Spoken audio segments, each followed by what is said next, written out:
Hello， 大家好，我是一小点儿。本期视频我们来制作一款深受大家喜爱、口感非常细腻湿润的古早蛋糕。在制作之前，要提前预热烤箱到150摄氏度，将低筋面粉提前过筛好备用。油选择味道不重的油，比如玉米油或者色拉油，以免影响蛋糕的风味。倒入到小锅中，放在炉灶上小火加热，直到能看到出现明显的油纹，加热到大约80摄氏度，然后倒入到小碗中。在倒的过程中，油温会稍稍降低，我们需要最终测量的油温在70摄氏度左右。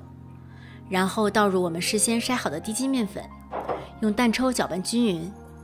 我们用热油将面粉烫一下，不仅可以让面粉中的淀粉糊化，使它能够吸收更多的水分，让蛋糕口感更加湿润，同时也能破坏部分面筋，让蛋糕的口感更加松软。这一步的油温一定要控制好，最好能够用温度计来测量。搅拌好的面糊应该是很有流动性的，然后加入牛奶，先不用搅拌，放在一旁备用。准备5个鸡蛋，带壳大约60克一个，将蛋清和蛋黄分离，蛋清放在一个干净无油的大碗中，蛋黄倒入刚才的面糊中。分蛋这一步一定要在一个单独的小碗中进行，不然手一抖，不小心打破一个蛋黄，可能就会毁掉一大盆已经分好的蛋清了。蛋清中如果混入过量的蛋黄，容易打发不起来。将蛋黄、牛奶和面糊用蛋抽搅拌均匀。虽然我们之前用热油烫了面，但是它只会破坏部分面筋，所以这里还是尽量使用 Z 字形的搅拌手法，而不是画圈搅拌，来避免面糊起筋。这里我喜欢将牛奶和蛋黄一起搅，能够减少起筋的可能。如果你的面糊稍微有颗粒，可以先放在一旁，等到打好蛋清之后再来搅拌几下，就很容易搅匀了。搅拌好的面糊还是比较有流动性的，如果你的面糊特别干，完全没有流动性，那么可能前面的油温过高，把面粉过度糊化了。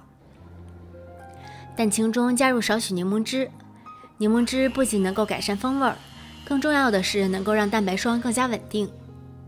当看到蛋清出现鱼眼状大泡泡的时候，分3次加入细砂糖。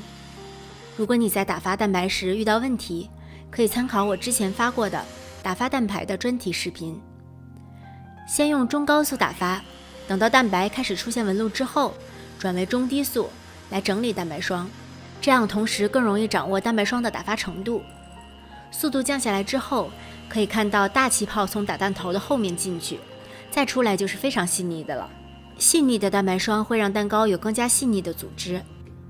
现在我们提起打蛋器，盆中的蛋白霜能够形成像这样的大弯钩，打蛋头上的蛋白自然垂下，这就是我们做古早蛋糕所需要的湿性发泡状态了。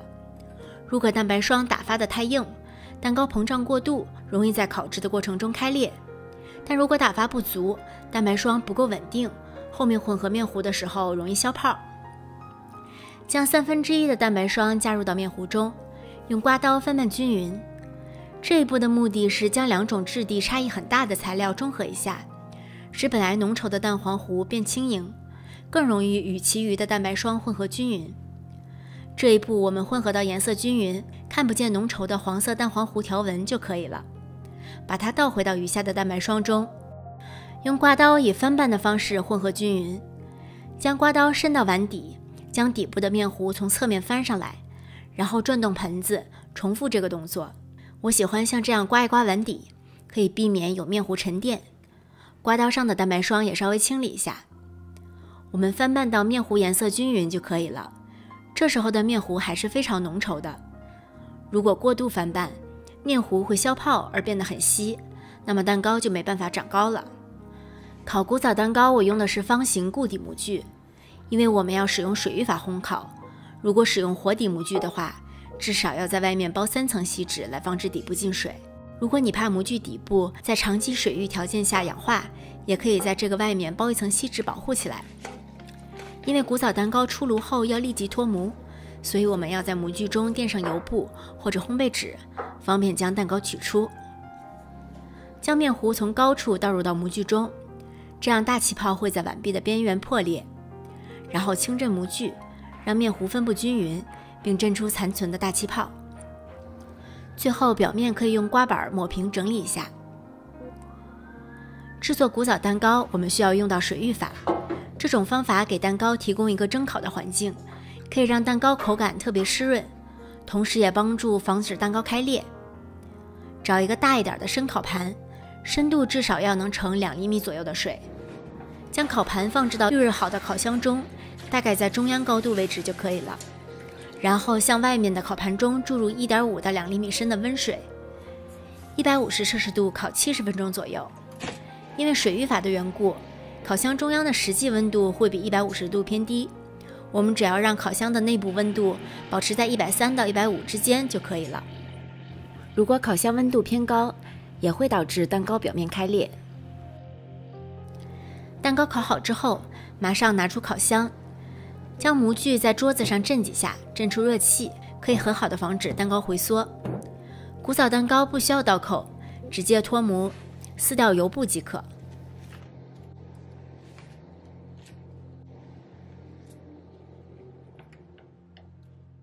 蛋糕表面摸上去不会有沙沙声，就说明烤熟了。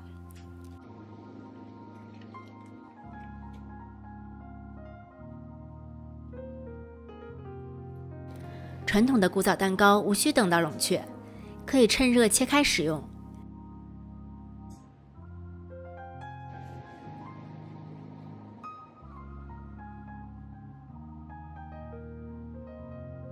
热气腾腾的蛋糕，摸上去 Q 弹 Q 弹的，组织非常的细腻，掰开可以听到轻微的沙沙声，就知道它有多湿润了。当然，这款蛋糕冷藏后食用也是非常美味的，冰冰凉凉，细腻湿润的口感，我自己是非常喜欢哦。谢谢大家的收看，如果你喜欢这个视频，请不要忘记帮它点赞、转发、收藏，同时不要忘记关注我的频道哦。我是一小点儿，我们下期再见。